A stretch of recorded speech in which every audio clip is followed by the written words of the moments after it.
wabarakatuh. Allahumma shalli wa sallim wa barik wa azim ala habibina wa syafina wa qurrata ayunina sayyidina Muhammad wa ala ali sayyidina Muhammad. Allahumma shalli wa sallim wa barik wa azim ala habibina wa syafina wa qurrata ayunina sayyidina Muhammad wa ala ali sayyidina Muhammad. Allahumma shalli wa sallim ala sayyidina Muhammad wa ala ali sayyidina Muhammad.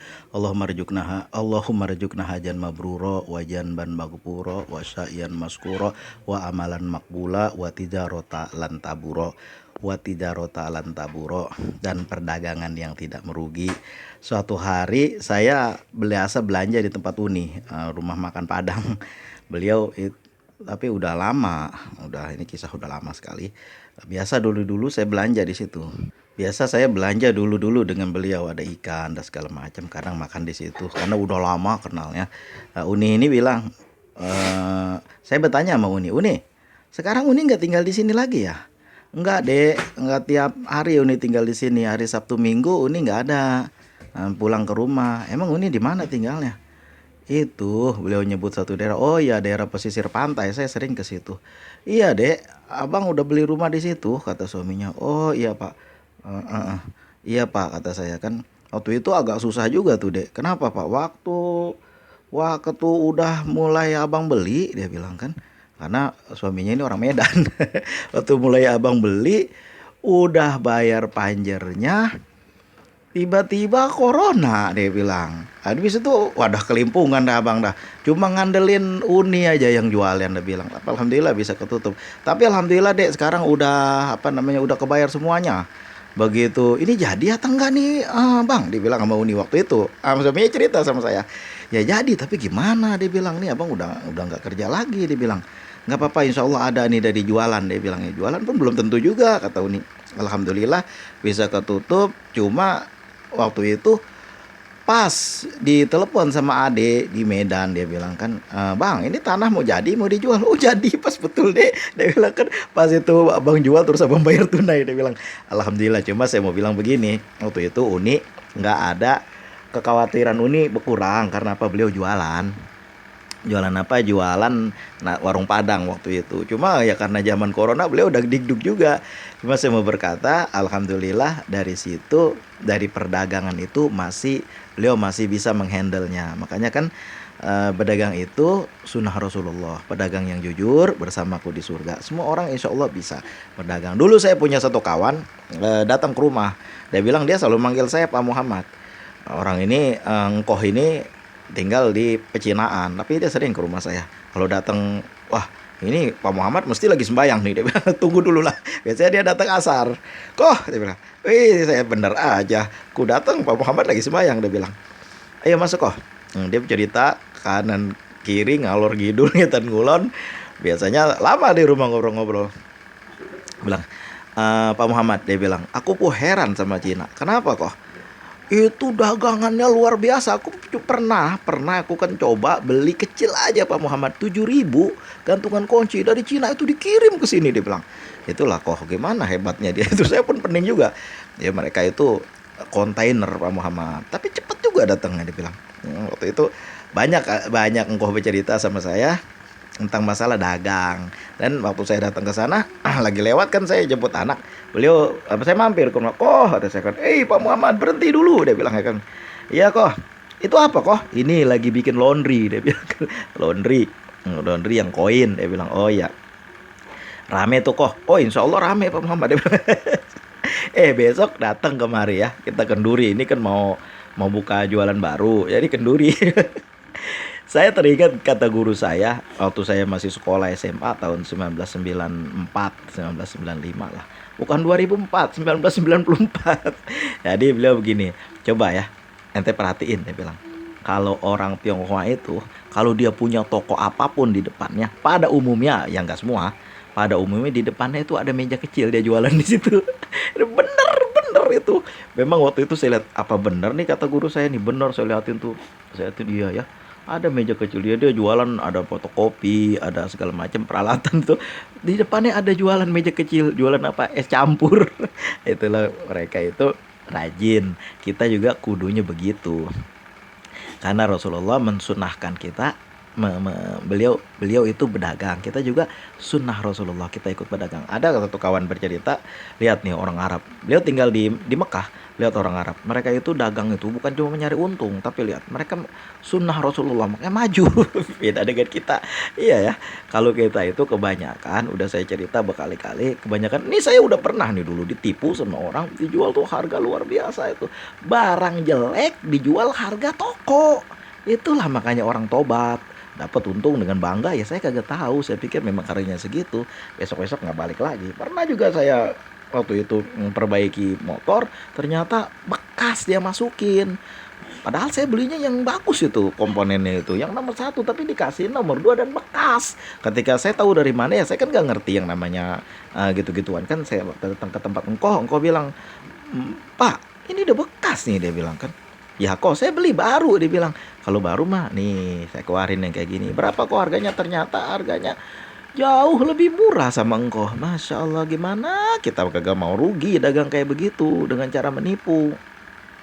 Makanya walaupun 9 dari 10 mata sumber rezeki ada di dagang, tapi kita jangan menipu, jangan makan kawan. Itulah istilahnya makan kawan. Dijual barang 50 juta dijual.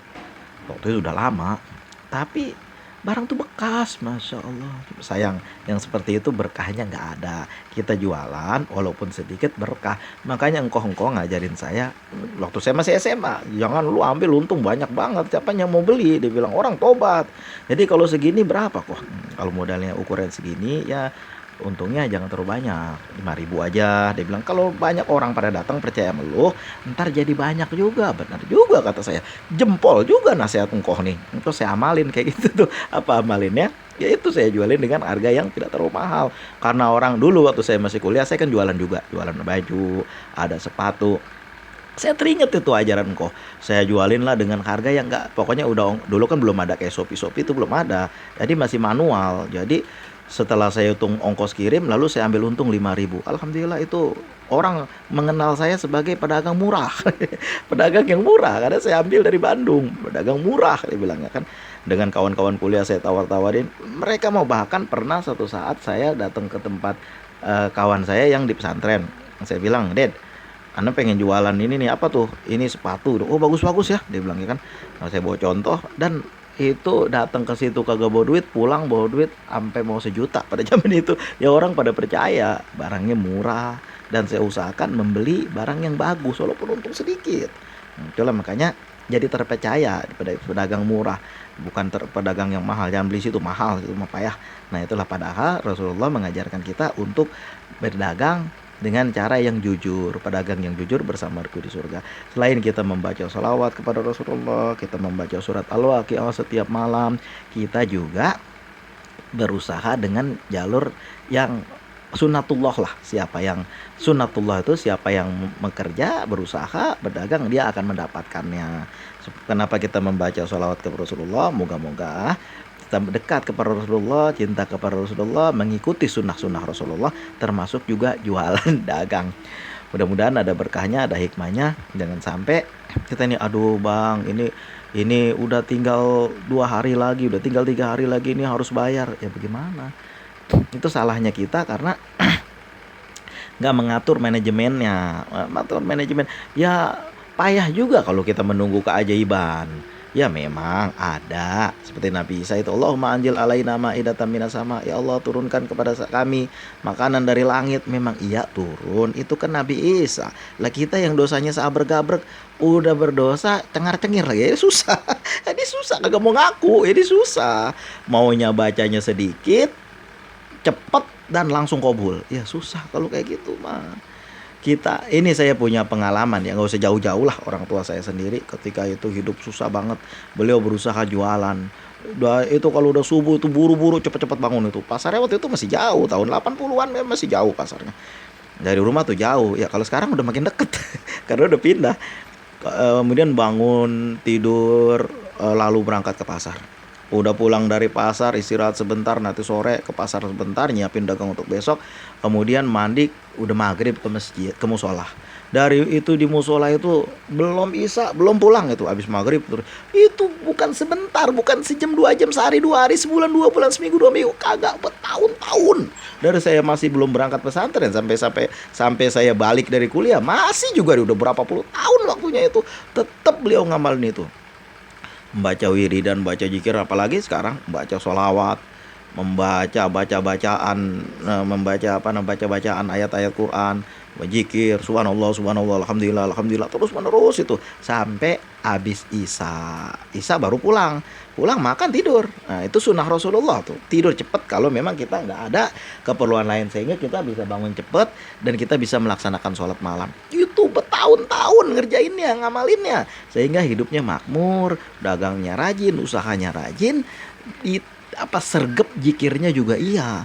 Lah kalau zaman sekarang nih kebanyakan kita udah pinjolnya rajin, usahanya sedikit, jikirnya males, ya susah. Maunya yang cepet aja udah. Bang ini cepet ya, bagaimana mau cepet? Kayak gitu saya nggak bisa. Ini bacaan ini pokoknya pasti lunas. Saya nggak berani ngomong kayak gitu. Kenapa? Emang saya bisa ngejamin? Kagak. Saya menyampaikan ini berdasarkan pengalaman. Beliau itu bertahun-tahun. Makanya saya juga begitu. Dan ternyata amalan ini saya tengok kalau di dalam kitab Ta'limut Ta'lim kan ada disebut tuh hampir sama ya nadanya di bagian nomor 6 dari jakain wa hirsin wa stibarin wa bulgotin alala tanalul ilma illa bisitatin. Engkau tidak akan dapat ilmu kecuali engkau menggunakan 6 syarat ini. Jakain wa hirsin wa stibarin wa bulgotin wa irsadi ustajin. Yang terakhir nih wa tulu jamanin, waktunya lama, waktunya panjang. Ketika beliau mau membeli mesin penggilingan beras, itu waktunya lama, panjang, usahanya luar biasa, jikirannya luar biasa, sampai dari situ meningkat, bisa pergi haji, bisa pokoknya ada di mana-mana, usahanya maju. Itu bertahun-tahun, bukan sebentar. Makanya ini yang selalu menuntut, bang udah saya baca sekian, usahanya kagak, zikirnya males, baca sholawatnya oga, maunya cepet aja, sholat Jibril 1000 kali. 1000 kali kagak sampai sejam. Itu mau menuntut cepet ya susah, bagaimana cara ngomongnya. Jangan tanya sama saya kagak sanggup menjawabnya kalau gitu. Saya menjawab berdasarkan yang orang tua udah meraktekin di depan saya. Sambil ngomong juga bilangin tuh, babak bangun pagi-pagi, lu ngikutin bangun pagi, karena pagi itu berkah katanya kan, jangan rezeki lu dipatok ayam. Ternyata al barokatu fi bukurika, berkah itu adanya pagi-pagi. Kalau kita sholat duha di awal waktu, insya Allah pahalanya setara pergi haji, pergi umroh. Nah itulah, ini kita kagak, udah jam 10 malam tidur jam 2. Ya Allah, pekerjaan yang disebut dalam Al-Quran, qad aflahal mu'minun, sungguhnya beruntung orang beriman. Siapa itu? Alladzina hum fi sholatihim khoshi'un, mereka yang sholatnya khusyuk, dan wa anil lagwi muridun, perbuatan yang kagak berguna, yang sia-sia jauhi. Ini kagak, jadi susah. Makanya udah usahanya males, zikirnya males, baca salawatnya semena-mena, sesuka-sukanya, pengen urusan cepat selesai, jadi susah. Jangan tanya sama saya nggak sanggup jawabnya karena bukan tukang sihir. Jawabnya bagaimana? Gimana jawabnya? Yang seperti itu udah lama, udah dijadiin jikiran, udah lama dijadiin jikiran, dari masih muda diamalin. Dan punya itikad yang yakin bahwa insya Allah di masa depan dengan usaha yang kuat, usaha apa aja lah, terutama dagang, dan doa yang kuat, insya Allah izil patah hasbatiko dihirupi wa kullu man lam yantakid lam yantapi. Pemuda yang gak yakin bahwa dirinya akan menjadi mulia, akan menjadi derajatnya diangkat, dia nggak akan diangkat. Yalah, Allah udahlah, kita lah begini-begini aja, memang hidup kita udah begini, emang udah takdir, kagak boleh kayak begitu. Sayyidina Umar bilang, kita berpindah dari suatu takdir, menggunakan takdir kepada takdir yang lain. Ketika beliau, ya Khalifah, di sana ada penyakit menular, kalau kita datang ke sana kita bisa kena. Kemudian dipanggil lah sahabat-sahabat Rasulullah yang masih ada pada zaman itu.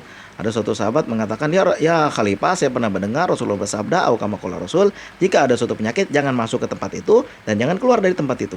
Lalu Sayyidina Umar menghindar sambil berkata, kita menghindar dari takdir dengan takdir menuju takdir yang lain. Nah begitu juga kita, izil patah kasbat dihirupi wa kullu malam yang takit lam yang tapi. Kitanya kagak mau usaha, kagak mau yakin dengan usaha kita. Udah berdoanya dikabulin kagak ya? Dikabulin kagak ya? Payah kalau gitu. Udah usahanya juga males nih. Dulu ketika saya membuat suatu usaha, saya, ya Allah ini mesti berhasil, ini mesti sukses nih kata saya. Tiap hari saya selalu membaca surat Al-Waqiah dan saya kerjain proyeknya itu dikit dikit dikit. Alhamdulillah doanya usahanya berhasil. Nah itu ini jangan seperti itu karena Rasulullah tidak mengajarkan seperti itu. Beliau datang ke tempat pekerjaan menimba air lalu mendapat upah. Beliau usaha. Bukannya tidak berusaha, beliau berusaha. Doanya siapa sih yang lebih dekat kepada Allah daripada Rasulullah? Tidak ada. Rasulullah yang dekat banget dengan Allah.